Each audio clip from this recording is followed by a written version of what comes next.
So in this video, I'm going to show you how to create this cool motion blur effect using Procreate. So I have Procreate opened here, and what I'm going to do is I'm going to turn off this entire group of layers with my art. And what you need is an outlined letter of any word. So in this case, I'm using the word blur. I went ahead and made my lettering and I just did the outline of those letters. And then my background color is almost a black. So the precise color for this background is 2D292E. So now that I have my dark background, I have my outlined blur. What you're going to do next is you're going to go to the selection tool and you're going to select distort at the bottom. So it should be selecting distort. Now we're going to distort our word blur to look as if it is coming off of the ground. I'm going to be pulling these corners to the left upper corner, and then I want to drag these corners out. So something like this until you see if it's something that you like. You can adjust it as much as you want, but it just depends on the look you're going for. So something like this, and I'm just going to drag this down a bit more. Okay, so it looks something like that.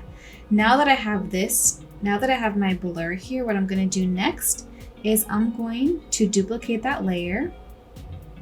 And you guys can ignore these over here. We don't need these blurs. We're going to have that, once you've duplicated that layer, we're going to select that bottom layer, go to adjustments, and then select motion blur. And you're going to select layer. Now we want to drag down. So we want this to look up and down. So we're going to drag down to about 70% and try to make it as straight as possible. Okay, and you can't really see it now, but now that I've added that blur, I'm going to go ahead and duplicate that blur several times. So I've duplicated it 1, 2, 3, 4, 5, 6, 7 times, and then I'm going to go ahead and select all of those blurred layers, group them, and then flatten them. And I'm going to do it again until it kind of fills up to be a little bit less transparent, and then we'll group those and flatten them. Great. So then I want to grab that blur and bring it down to fit under my blur. And if you have snapping turned on, it'll automatically help you snap into the correct position.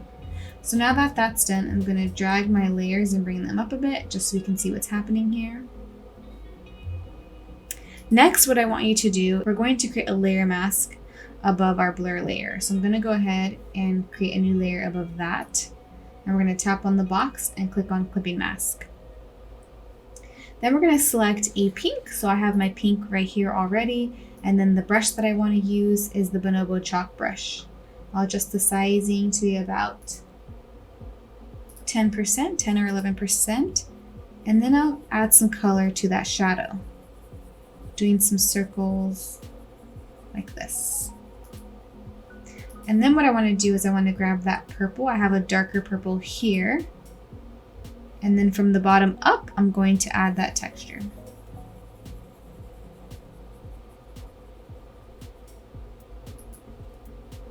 Something like that. And then lastly, I want to grab the black background. So I'm going to go in and select my background color. Again, same brush. Let me pull this up a bit. And I want to do from the bottom up. So again, doing that clipping mask, now it looks like my shadow or my dimension is fading into the distance. Great. So now that we have that, what you're going to do next is you're going to select the blur layer. Let's duplicate that one, the outlined blur. And we'll have this just in case we mess up. But for that layer, let's fill it in with the color white.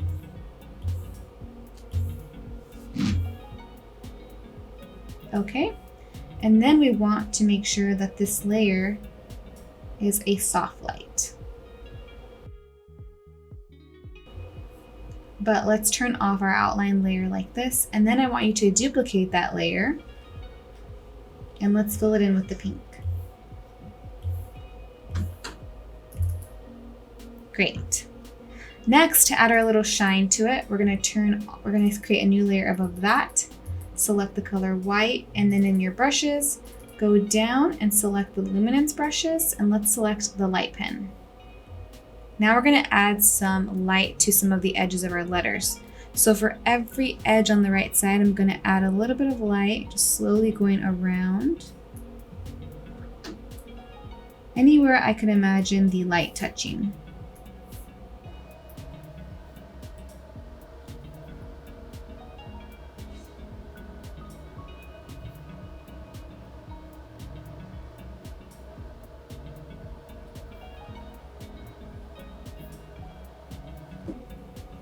So something like this. And then what I want you to do is go back to the luminance brushes and select the flare. And now we're going to add some flare to some of these areas. Just doing a tap or a double tap here and there. So it should look something like this. Now if those flares are too large, I recommend reducing the size of the flare and then just tapping again, just so it's not super, super large. Now we have our flare. Next, what we're going to do is above that layer, we're going to create a new layer.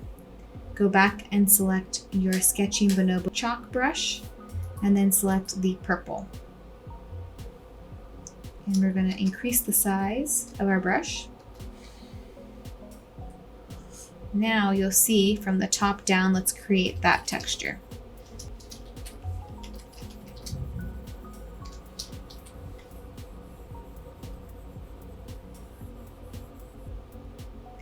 Now let's select that layer, let's adjust the opacity, and let's turn it to be color dodge. Now we've created this cool looking effect with the motion blur. You have your spark here. You can choose to put the spark above the texture, or you can put it below, but that is an easy way to achieve this cool looking effect. And that's it.